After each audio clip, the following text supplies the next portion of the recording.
Hi, I'm Nick Haig, and welcome to the World's Greatest Business Thinkers podcast.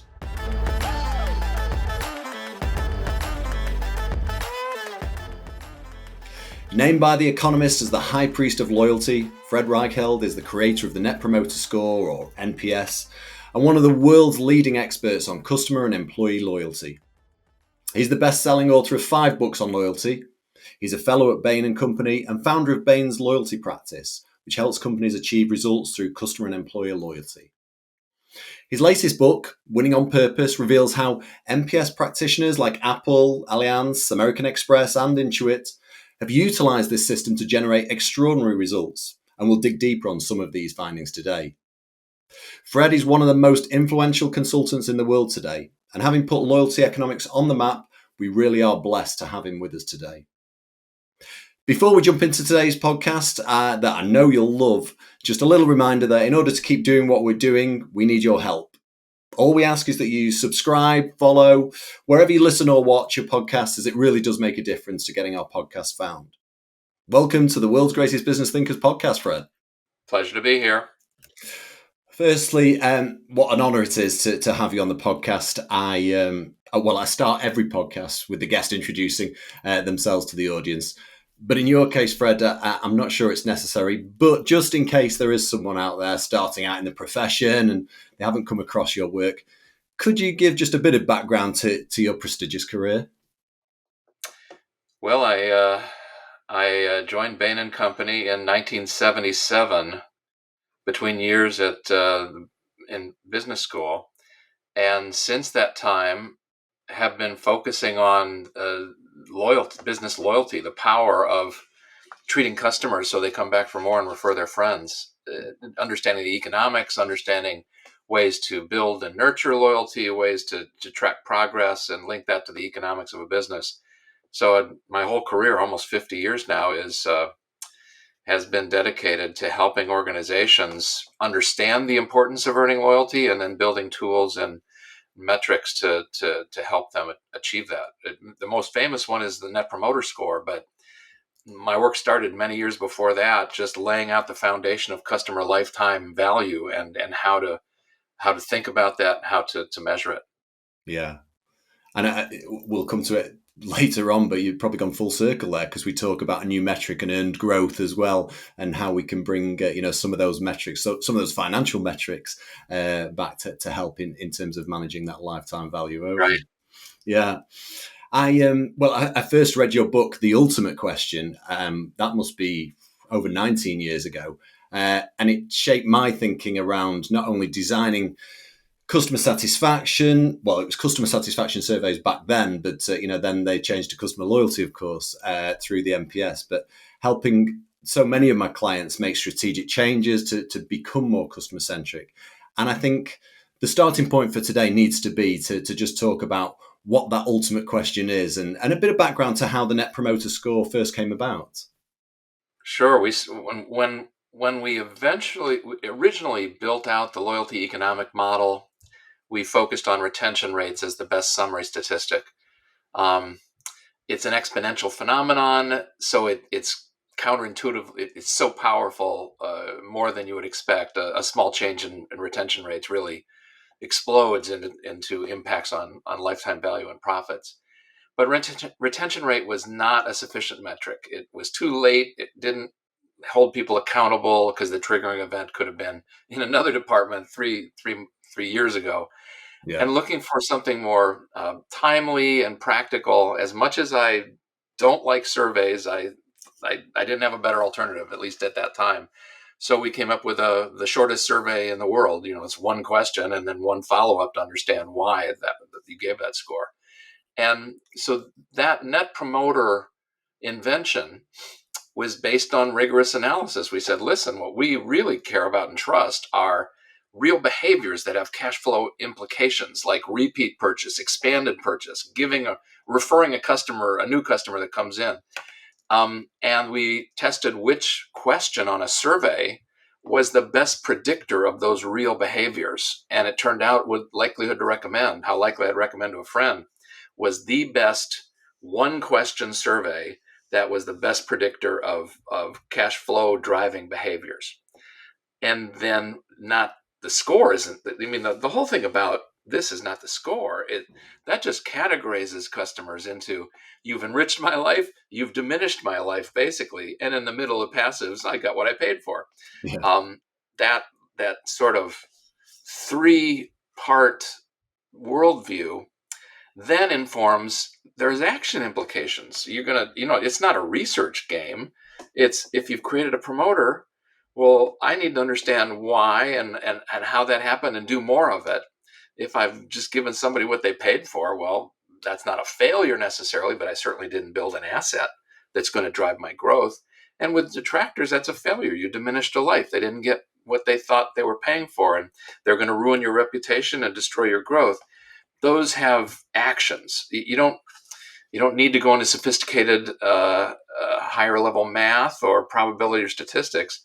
Common, every person in the business gets it. Yeah. I diminished a life. That's not good. I must fix it. I enriched a life. I feel great. I want to make sure my people hear the standing ovation and get the inspiration. Yeah. That was the logic, a metric and a framework that drove. Yeah. And just for our listeners, just in case they haven't, so it's this one question with the follow up. The one question in terms of recommendation, it's on a scale of 0 to 10, isn't it? And your Yeah. promoters and tens and nines, your passives are sevens and eights, and then your detractors are anyone that's six or below. And that's historically true. 20 years ago, people weren't so sick of surveys as they are today. And they haven't been gamed and manipulated and pleaded. If you don't give me a 9 or a 10, then I get fired, and my poor kid is going to go to an orphanage. That kind of stuff has made. There's an awful lot of courtesy nines and tens now that really are not promoters. They're just, I don't want to get this person in trouble or create a lot of extra work for myself. Just get off the phone. Sure, I'll give you a 10. Yeah. No fireable offense. That's what a 10 means today. Yeah. Yeah. I mean, I think the reason it's been adopted the world over is, yes, of course, its predictive nature and its ability to easily identify areas of improvement. But I think the key to its popularity is because it's simple by design, and therefore it's easy to use, implement, and even for non-technical, employees, they get it. But I suppose to this point, MPS has sometimes faced some criticism about being this overly simplistic measure, just these one or two questions. How can it Yeah, possibly? the simplistic argument only comes from researchers, not from real operating executives or people on the front line. And to that, I would say, it's not meant as a research tool. It's meant as an operating, something to be very useful to line managers and their teams. Yes, indeed, it can connect to research that is as simple as just using it or using it as a connector to all the other research you do. Yeah. But it was just never designed to be a research tool. Well, And frankly, if you go into research, you are absolutely destroying the sample that is representative of your typical customer. Your response rate goes down every time you ask another question. yeah. So I can say, oh, theoretically, if I could get a customer to sit there for an hour and I'll ask them 100 questions, could I get a deeper insight into their likelihood to come back for more and bring their friends? Absolutely. Just show me two customers in the world you could do that with. Yeah. And then you say, well, I get a few. And you say, well, are those normal customers? Can you really extrapolate from that weird sample of bored, compulsively compliant people to what your actual customer base looks like? And I don't think so. Well, I'm a career researcher, Fred, and I think it transformed the way we started looking at surveys for sure. Because, like you say, and especially in this day and age, fatigue with answering questions is Oh, sky high. It's surveys have been so abused. I don't fill them out anymore. And if I don't fill them out, I have about as much, inherent interest in. If I'm not doing it, they're on their way out, yeah. and they have to be replaced.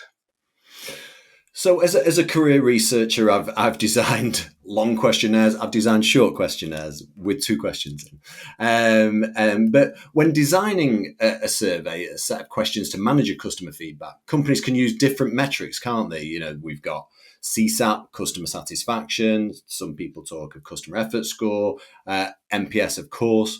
When should a business choose one metric over another? If you care only, if you care primarily about identifying customers who are unhappy, you can use just about anything. You can use CSAT, you can use effort score, you can use net promoter score. They all capture someone who is unhappy. That's not how you create a great business, though. If you want a business that's going to grow and prosper, you have to be able to identify delighted customers who are going to come back for more and refer their friends. And for that, I haven't seen anything close to Net Promoter as an effective tool. And of course, I can handle the other metrics for transactional stuff, Yeah, but at a relationship level, they are just how can you be satisfied with a relationship? It's just stupid. yeah, Is that your goal?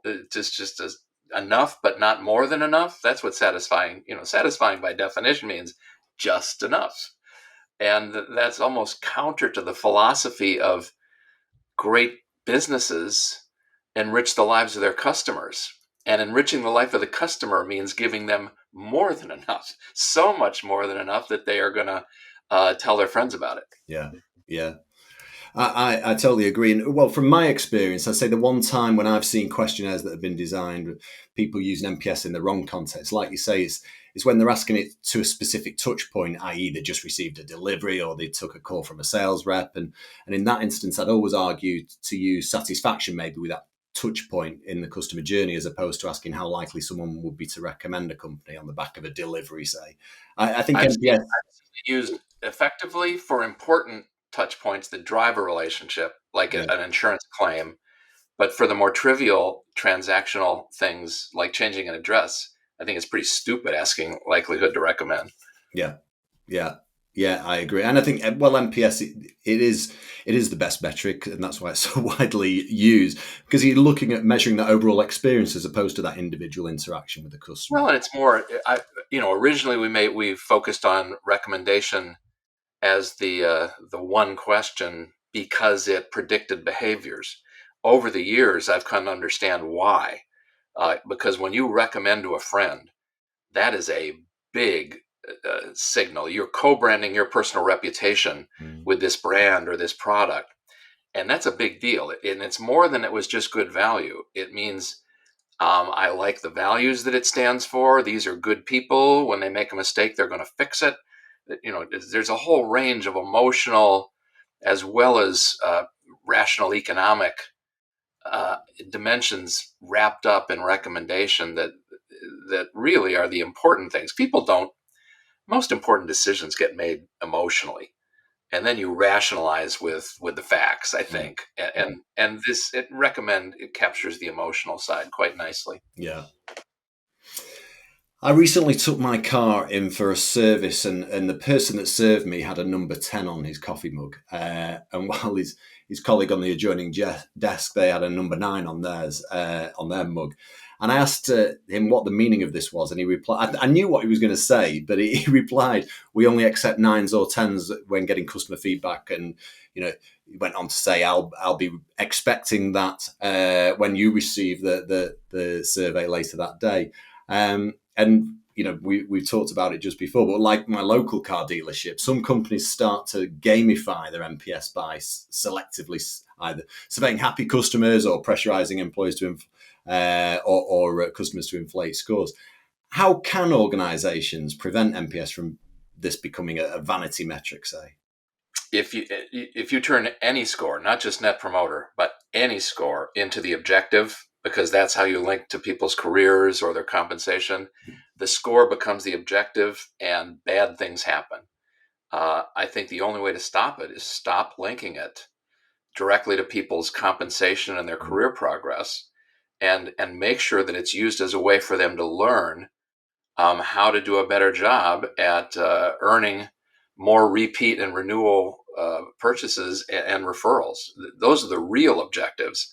Using a score as an intermediate objective that you then link to incentives, it's just it's suicide. But somehow 90% of the world has failed to see that, and that's why you see all these 9 and 10 mugs and emails from your car dealer that says only a 9 or a 10 is a passing grade, et cetera, et cetera. Yeah. Which is why 9s and 10s are increasingly meaningless in this world.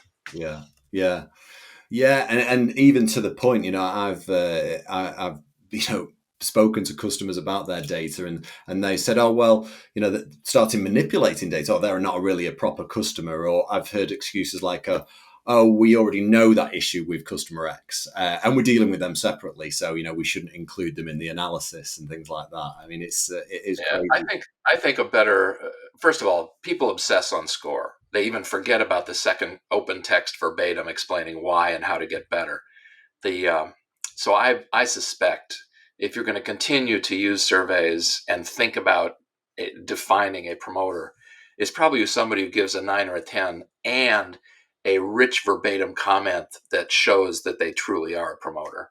If they Yeah. don't even bother writing a comment or explanation, they're not a true promoter. Yeah. And it is that richness, isn't it, in that follow up question that really allows you to dig deeper and understand, That's the value because it's the binning, the notion that, oh, it's a simplistic metric. It starts the conversation with an understanding of whether you're dealing with a success or a failure, Mhm. a promoter or a detractor. The conversation has to keep going, whether it's more research or analyzing behavior patterns.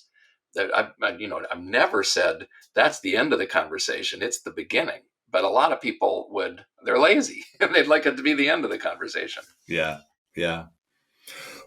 Well, I think building on that point somewhat, you've always emphasised that MPS should drive this systematic change and not be just this measurement for measurement's sake. And companies do treat it as a KPI without acting on feedback. What do you think the biggest mistake leaders do make when implementing MPS? Beyond linking it to people's compensation Beyond that, inappropriately, I would say the biggest mistake is not reaching out to detractors to apologize and probe for the root cause in a way that it will be fixed. So it's better if the line teams do that outreach, not researchers. mm, Uh, and when if you don't bother, if I give you a 0 and I never hear anything, I won't bother filling out a survey ever again. And I'm more irritated with that company because now they know I'm pissed and yeah, they don't even care. yeah, So close the loop for heaven's sakes yeah, with detractors. yeah, yeah. And I think having, like you say, having a driver of changing companies or a mechanism to not only collect that customer feedback, but making sure that people are at the intersection of the customers on the front line are empowered to make a change, not only acknowledge it, but do something about it to resolve those issues. Totally. They are the front. They can change a lot. Yeah, And they should feel inspired and proud when they enrich a life, and it should be widely appreciated throughout the organization when it happens. And when you diminish a life, they should feel ashamed and feel personally obligated to try and make it right. yeah, yeah. What do you think about people? Because people obsess over detractors as well. Whereas, when looking at making a change, it's often the passives that are the bigger pool of people. They're already giving you a 7 or 8. So understanding them more and trying to understand what you can do to create a promoter out of them. Do customers obsess too much often on the detractor side? Yeah, I called it net promoter score for a reason because promoter creation is the driving factor. I included detractor minimization as part of the framework, not because I could have been just fine saying your promoter score. Yeah, It actually it generates R squareds. What do we lose? 10 points. It's instead of an 80, a very high 80, you might get a 70 or a 72 R squared. But I decided to include it even though it complicates the math and if you're doing confidence intervals on the sum of two distributions, it's trickier. I knew that. I took graduate level econometrics and statistics, but that wasn't my goal. My goal was, don't just send people off this Pollyanna journey to delight more customers when they're actually screwing up with a bunch of other customers. You've got to fix that too. So that's why they're both included. But the key, 90% of the benefit of the upside is promoters, but 90% of the effort I was seeing and still see is fixing detractors. Yeah. And it's because people know how to do that. They have, the quality revolution and Toyota and Kaizen and Drucker and all those. It wasn't Drucker as much as Deming. There is a framework and a process that people know. When I get an angry customer and they leave, there's an economic cost. Quality thinking. There's not that thinking on the other side, because the greatest benefit that you get when you delight a customer is their referrals. And we don't even track referrals today. Yeah. You go to any business on earth and ask them what percentage of their new customers came in through referral, and they'll go, I don't know. It was the same thing 30, 40 years ago. I would ask leaders, what's your customer retention rate? What's your defection rate? I don't know.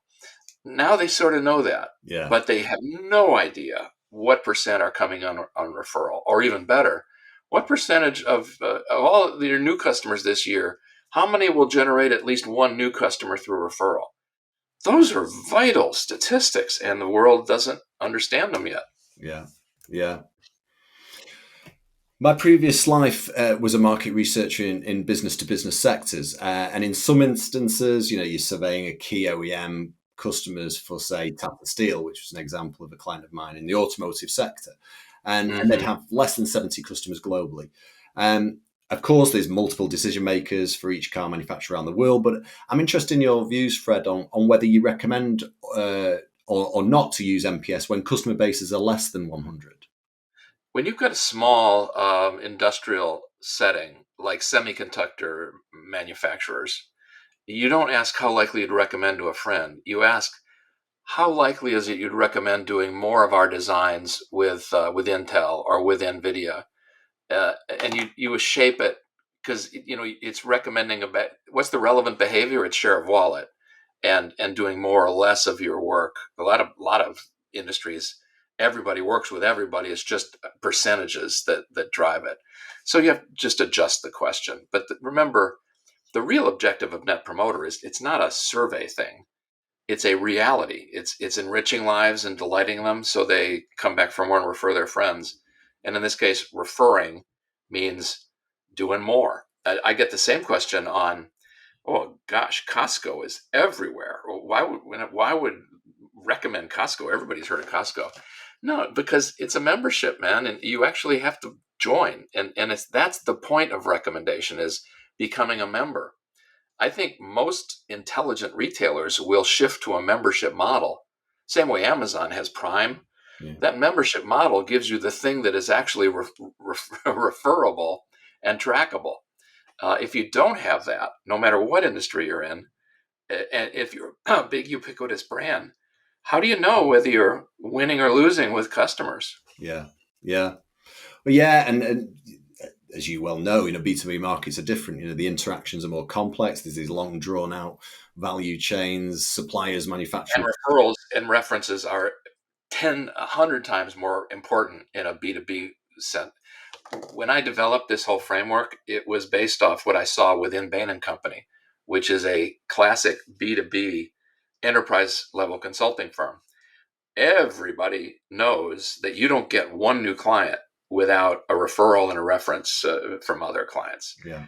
People talk, they know each other, they talk to each other. Your real reputation, forget about advertising. The reality of whether your customers love you or not is what determines your fate. Yeah. I took that B2B concept and took it to B2C. And now people think, oh, it's a B2C concept. I say, no, it started with B2B industrial enterprise logic. Yeah. Yeah.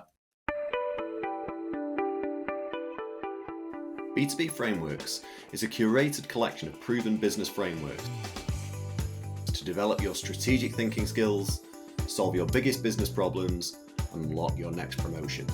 Our mission is to help you achieve these goals.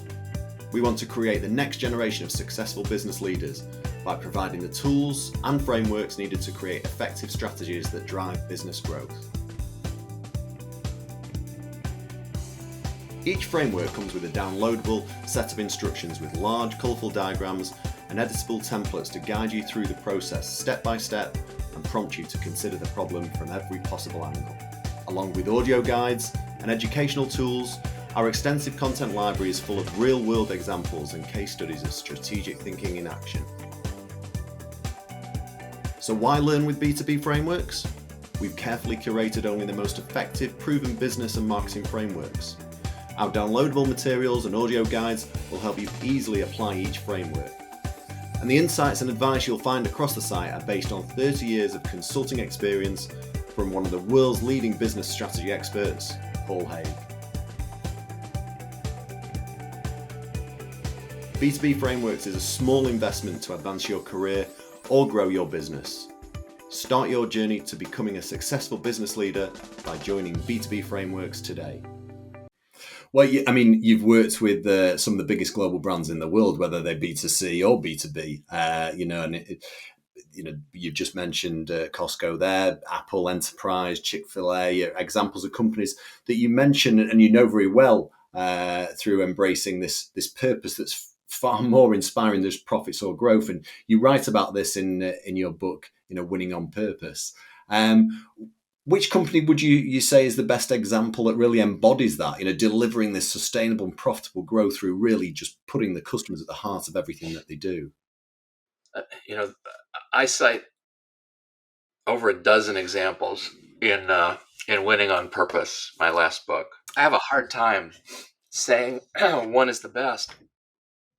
Apple is really impressive. They have this enrich the lives of their customers and team members as the core, and they've just been amazing. They don't sell your data because it makes more money, but it might hurt you. That's a big philosophical, and they've achieved a scale that is astonishing without tripping over themselves and having complexity ruin their effectiveness.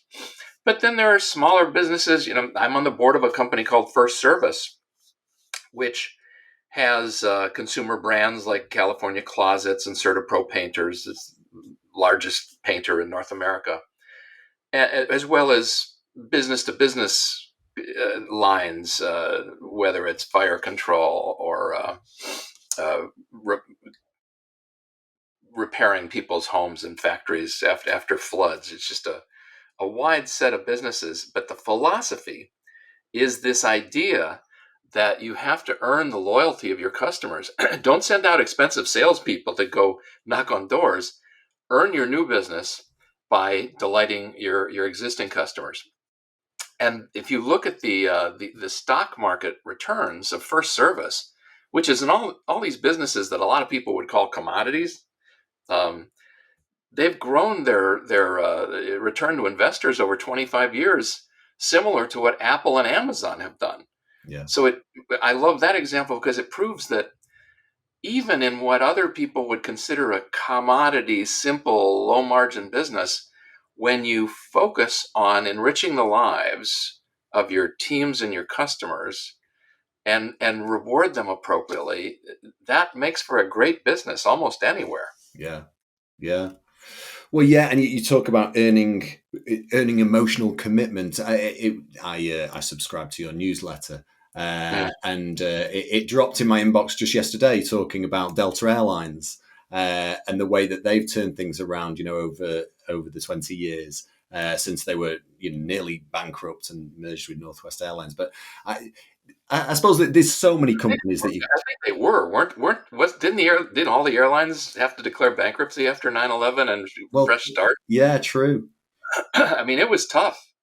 I do a LinkedIn newsletter, and Delta was the last focus, and it's a great story. They've had a bigger improvement in NPS score than any other legacy airline that since we started tracking it with NPS Prism. Um, and they, from the CEO on down, they really live and preach an NPS philosophy.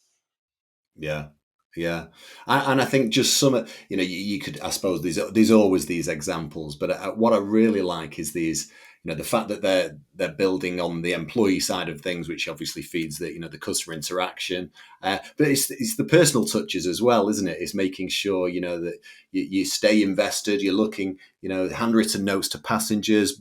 Building data in so who customers are that are boarding the plane, and also investing back in the business. I think there was something like over 150 or 50,000 screens, listening to customer feedback and making them have that customized entertainment experience that they're looking for. As their CEO said, at Bastion, we're not going to cost cut our way to greatness or to growth.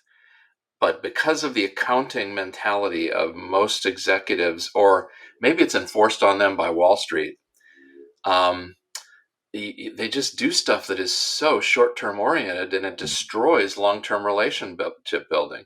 Yeah, Great leaders, I believe, are love their teams more than anything. And what does it mean to love a team? It means that you're going to try and help them earn a valued role on a team that earns standing ovations from its customers, because that's the inspirational outcome. You've enriched a life, and it drives the economic outcome. Back for more and bring your friends. That's how it works. But most companies, large companies, have lost that fundamental common sense truth. yeah, yeah. Well, we've just mentioned it, the book behind me, which I love, your latest book, Winning on Purpose. You argue that the primary purpose of business is to enrich lives. I think you use a phrase. Should be. A lot of Well, businesses think it's to make profits or to make investors rich. I think those two things happen when you focus on making customers' lives better. yeah, yeah. And as you point out, there's too often, it's pressures on maximizing profits quarterly driven by shareholders. So my question was going to be like, can MPS truly align shareholder and customer interests, or do sometimes these profit motives create the conflicts that we've just been talking about? Yeah, only over the medium and longer term, because there are lots of times. Well, take Delta. When they decided to give free Wi-Fi to all of their passengers, you would think that the standard accounting guy would just go, "Oh my, how that's the craziest idea I've ever heard of. That's not going to make profits go up."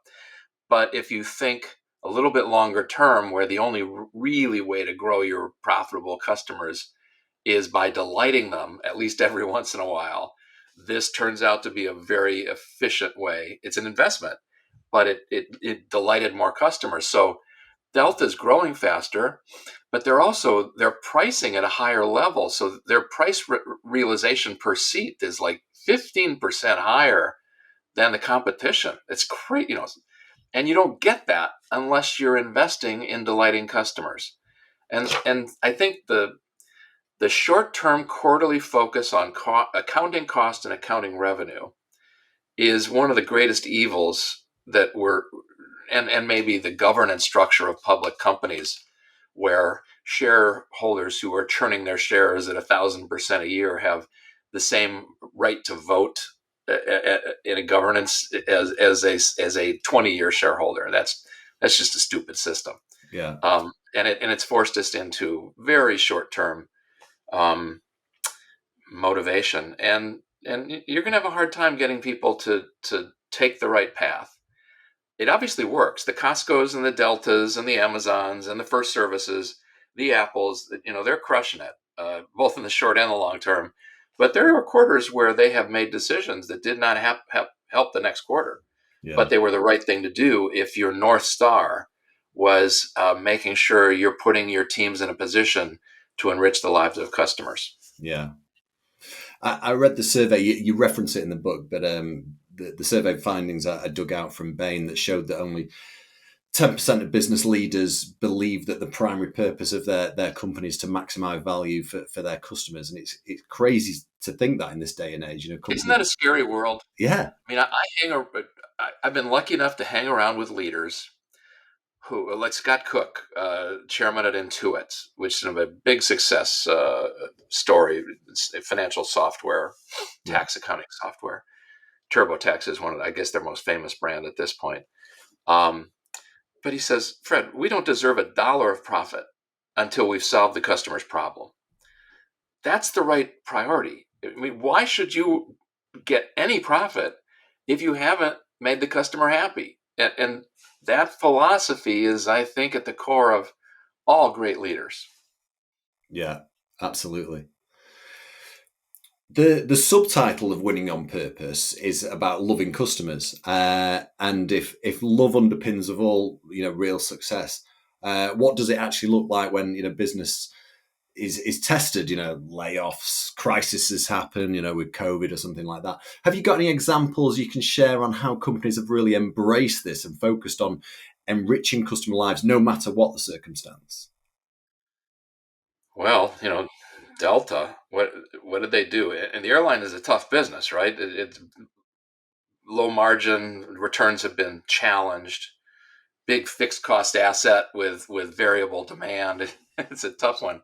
Yeah, So the courage to give free Wi-Fi, or one of the other strong ones has been Southwest Airlines to not charge change fees, things that other, or in the enterprise, in the car rental business, not charging you three and 400% markups to refill the gas tank. All these yeah, ways that are legal, I guess, but totally immoral and irritate customers, but it makes the accountants happy in the short term. You got to find a way to squeeze those bad profits out of your success formula, or you're a sham. How can you say I'm customer centric and let these fine print gotcha policies exist in your organization? yeah, Because they communicate to everybody, customers and frontline employees alike. I know what they care about. They care about getting as much out of that customer's wallet as they can without going to jail. yeah, yeah. I love those examples because it's just important to be empathetic towards the customer, isn't it? I mean, business is tricky and things aren't always perfect, but being completely transparent in the first step and making sure the customer feels we're in this together, understanding that, and then putting their best interests at heart that's how you win loyalty in the long run. Well, and treating employees in a way that you would family members. There's all this, oh, we want to be the best place to work until, oh, I'm going to lay off 10% of my workforce, like that. With Yeah, sometimes layoffs are absolutely necessary. The world changes, new competitors, to stay alive. If you love your customers, you're not going to go out of business and make them find a new supplier. yeah, So there is a trade off, and yet a lot of layoffs that I see now are just fine tuning profits to make Wall Street happy this quarter. yeah, And it's throwing away people's careers. I mean, maybe people feel okay after getting laid off, but when I was in my career, it was a crushing blow. yeah, It You wouldn't do that to someone unless it were vital for survival. And if you had to do it and you're the leader, I think the honorable thing is to say, okay, I'm not going to accept any bonus until all those people are gainfully employed someplace else, and I'm going yeah, to commit to their. Um, that's the kind of leader I'd want to work for. yeah, yeah, absolutely. The world, Fred, is at a very different place to the world that existed 19 years ago when you first developed the Net Promoter Score. Um, Things evolve, and so has your NPS management system, and you call it Net Promoter 3.0 in the book, of which you talk about seven main components. Um, are each of these components just as important as each other, or some more important than others? Well, I think the most important in 3.0 is that we move away from surveys and toward realities, the two of which are repeat and expanding purchases from existing customers and their referrals. Mm, Those are things that, with our digital technology, are now trackable. We have to decide whether we had a success with a customer or a failure based on those realities, not on surveys. yeah, And so I think measuring and eventually reporting earned growth rates is is the next step. But it means companies are going to have to work hard.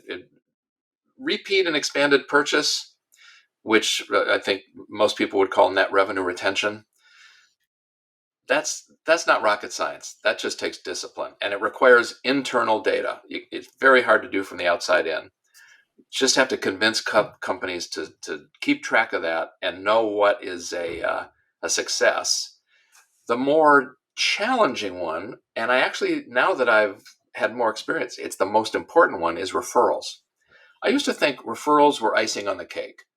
It's a pure signal. The reason that likelihood to recommend is at the core of Net Promoter Score is it is this magic of right now, not based on the last 10 years, but right now, is this so good an organization or a product or service you'd recommend it to a friend? So it's really timely and forward looking. So I knew it was a pure signal. But what I've come to learn, and will publish sometime in the near future, as we've built the technology to track referrals, multi-generational, not just, I refer Joe and Joe refers Harry, um, that chain is an exponential phenomenon that dominates the growth and profitability of a business. So where I sort of thought referrals was icing on the cake, yet probably was 10 or 15% of the future income streams coming out of a book of customers. Turns out it's the lion's share. Right. Even though it's only 10 or 20% of the volume of new customers, those referred customers generate the vast majority of all profits growth coming out. And this is something that isn't even measured today. It's just stunning that this black box. I mean, I've known referrals are vital. It's your reputation. You go back to the Bible. I don't know how old the book of Proverbs is. King Solomon, wisdom, 2,000, 5,000 years old. Anyways, a good name is worth more than silver or gold. Yeah. It's true. It's been true for 5,000, 10,000 years. We still don't measure it very effectively. And measuring referrals is just taking that ancient wisdom and bringing it into the digital age. And it turns out it actually does drive profitable growth. I'm astonished that when we can actually track it, you see referrals are the most important driver of growth and profits, far more than even existing customers staying and buying more. I would have thought that was the lion's share, but I was wrong. So, I mean, this is groundbreaking and exciting news, Fred. So, It is exciting. It is groundbreaking and exciting. I agree with that. yeah, and what I'm really excited about, there's sounds like there's a new book coming as well in terms of riding around this. So, in terms of NPS and referrals, you say you've done some small levels of research maybe, but you've seen that this revenue growth more than any other source comes from referrals. So, will we be using, or will we look to use NPS and referrals in conjunction with one another? Absolutely. I think a company I would get to know better if I were in your listeners' shoes is called Mention Me. Mention Me is a technology firm that helps run incentivized referral schemes, which I initially thought, oh, that's tacky. I don't want to have incentives involved. I want pure earned growth, pure organic. Problem is you can't track it, and with incentivized, I'll give you $50 off and I'll give the new customer $50 off. The brilliant insight is that suddenly makes it visible and trackable, and it's a one-to-one relationship. It's not triple counting something, and you can watch it multi-generational. You'll never capture 100% of your referrals that way, or maybe someday you will, but even if you're just capturing 10 or 20% of all your referral flows with this trackable incentivized, it then lets you see the truth. It's a window into this black box of all referrals. And it turns out that incentivized referrals actually behave very similarly to the organic referrals, and so can be used as a proxy. And that is suddenly, oh my gosh, this phenomenon, this exponential growth phenomenon that is driving prosperity is suddenly measurable and manageable and visible. And we've mentioned me. We've looked at their 200 plus clients over 2 years now to get this evidence.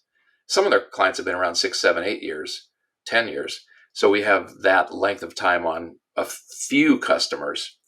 And it all points this reality that the Bible was right, or the Talmud. I think actually the that book of the Bible is the third section of the Talmud. This ancient wisdom was right that it is silver or gold, and when you measure referrals, that's how you measure reputation and make it the reality. Yeah. Oh, well, and when you mention it, it makes perfect sense. Companies really don't know if they're succeeding or not without two signals. First one is, this repeat expanding customer base, which NPS measures. And then the other is this referral that generates a new customer. Uh, Right. And that's what and the two components of earned growth are back for more and bring your friends. It's net revenue retention and referred new customers. So we're building the technology. I think smart organizations are going to get in front of that wave because it's always better to know this a year or two in front of your competitors. But I believe that incentivized referral systems are going to be the bridge into the next generation of management science. yeah.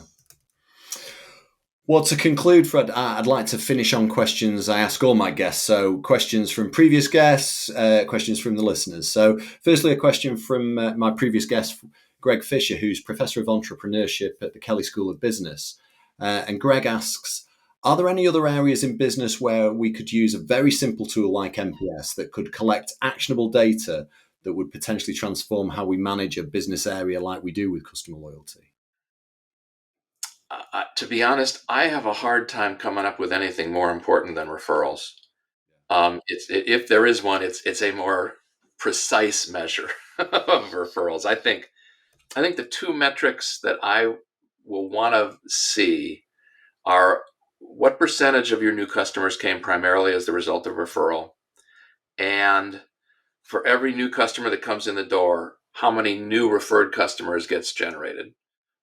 That gives you that those would be the metrics that I think are revolutionary. And yeah, I've not heard of Mention Me, so they've got some software or technology that enables you to do that. Yeah, They decided that the fellow who founded it, he actually worked. I didn't know him, but he worked at Bain in their London office.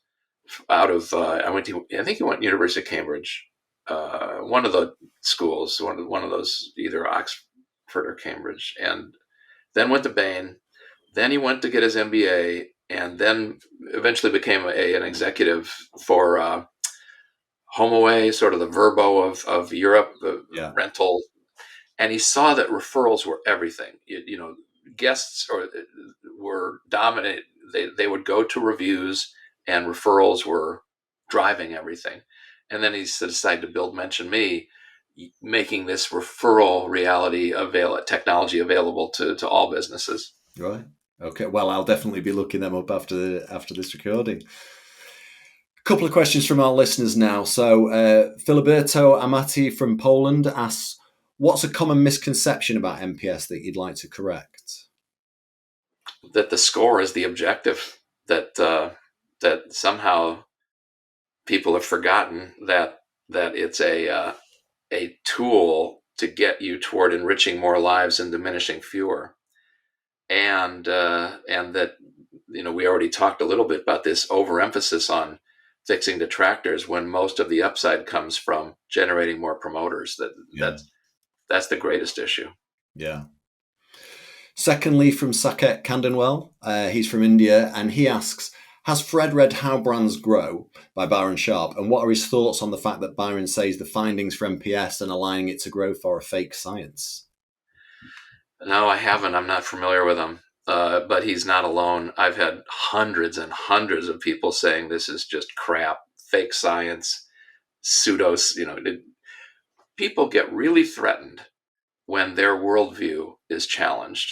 And I think Net Promoter challenged a lot of people's worldview, especially if they loved satisfaction scores as the core of the research value add. There's a guy who, there was the group in America that sort of the king of customer satisfaction data and research was called the American Customer Satisfaction Index, ACSI. somehow connected to the University of Michigan. But anyways, but when I got started, I got lawsuits threatened, um, just ad hominem attacks. This guy is evil. Fred is, he's the devil. I used to, in my speeches, I'd have a little picture of me in a devil outfit because it was such a joke how these guys were claiming this was pseudoscience. And by the way, the ACSI, who kept claiming that their leaders, when you measure satisfaction with this sophisticated multi-question index, the leaders, their stock price would outperform the market.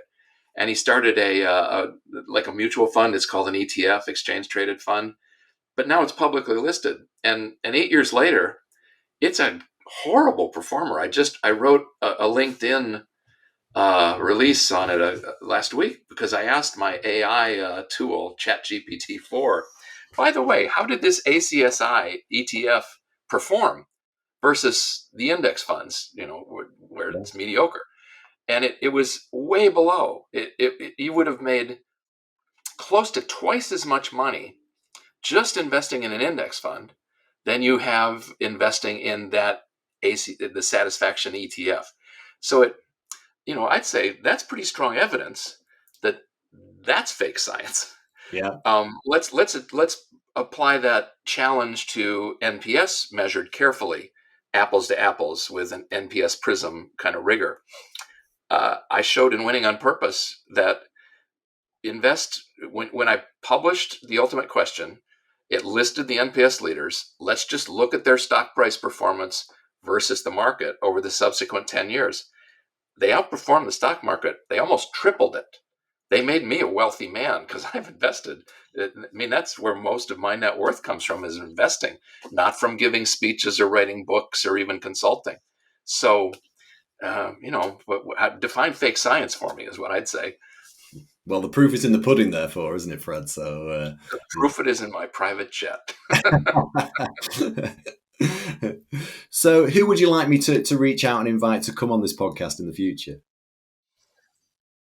Well, I think if you can get leaders from any of these companies that I've promoted in my writing as NPS leaders, they have more to teach than almost anyone else. Yeah. Well, I would love that, Fred. So maybe I'll need to lean on you for a few emails there, but I'll definitely want that because I think that's what our listeners are asking for too. So, and like you say, a lot of learnings can be taken from just the experience that they can talk about and how they've changed their companies. There is Finally, another podcast that I'd recommend that I think your readers will benefit from and probably bring people to you, but it's called The Acquired. And I would have them listen to the Costco or the IKEA, either of those, and think about what the implications are of NPS and loyalty in those success stories. But that would be a nice next step. And of course, follow me on LinkedIn. I go to a lot of trouble to write this stuff and don't make a dime out of it, but I'm trying to make the world a better place. well, I do need to join you in. I already subscribe to Acquired on my podcast show, Good, and good. there's some fabulous case studies there, and all big international brands on how they've changed and done things. And actually, I haven't heard the IKEA or Costco one, so I will need to Well, listen. here's the question. I hope you and all your listeners listen to IKEA. You'll discover that that largest furniture company in the world has no debt, never had any debt. How did they achieve that? And then you think, Enterprise Rent-A-Car. How did they become the largest car rental firm on earth as a private company? And on and on. And you start to think, there must be a different driver of cash generation than the typical accounting statement makes obvious. And I think the answer is there is. And it's customers coming back for more and referring their friends. Well, finally, my next guest is Dan McCarthy. I don't know whether you know Dan, Fred, but he's professor of marketing at the University of Maryland's Robert H. Smith School of Business. He popularized, along with Peter Fader, customer-based corporate valuations. What question would you like to pose to him? I do know their work, and I think it's great. I think the question is, why it's been so hard to convince the world about the importance of customers as the base unit of cash flow generation. Yeah. Because I agree that valuing companies that way makes enormous sense. Yeah. Well, hopefully the tide is turning, and it's more people are using customer data on that. But it's a good question, and I'll pose it to him when I speak to him. Fred, it's been a pleasure and a privilege to speak with you today. You're a true pioneer in your field, and as mentioned up front, I've been a keen advocate of NPS throughout my business life, and I've seen it firsthand how it's changed the way global companies have become more customer centric through using NPS as this moral compass, but also a hands-on tool for employees to embrace it and deliver, outstanding different results. I think your new book, it cements the idea even more that the primary purpose for all great organizations is to just enrich the lives of their customers. So a massive thank you from me for giving me the tools to guide me throughout my career, of course. But there is the books that people should go out and buy. But if they don't all own them already, but if anyone's interested in learning more, are there any other online sources that you'd point them towards? I would really just go back to, I'm pointing, follow the LinkedIn column that I write. I try to provide as much useful, updated insights on how great companies are succeeding, and occasionally how people are screwing up. But hopefully it'll be fun. But well, thank you, Nick. I'd keep up your good work. Yeah, well, and again, I do sign up to Fred's monthly newsletter, Customer Obsession, it's called, and there's some real gems and lots of key insight to take away from there. So definitely recommend that. So, thank you again, Fred.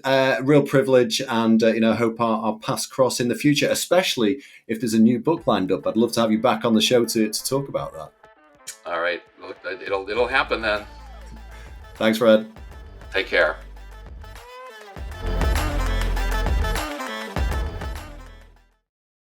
This podcast has been brought to you in partnership with Awards International.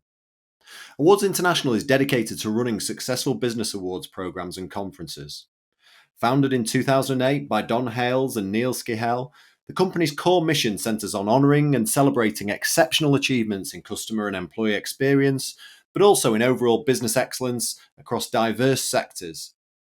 In addition, their aim is to showcase best practices, innovations, and achievements that contribute positively to these areas, ultimately inspiring other organizations to improve their own customer experience, employee engagement strategies, and overall business success. To find out more about Awards International and how to register your interest in their awards programs, check their website www.awardsinternational.com.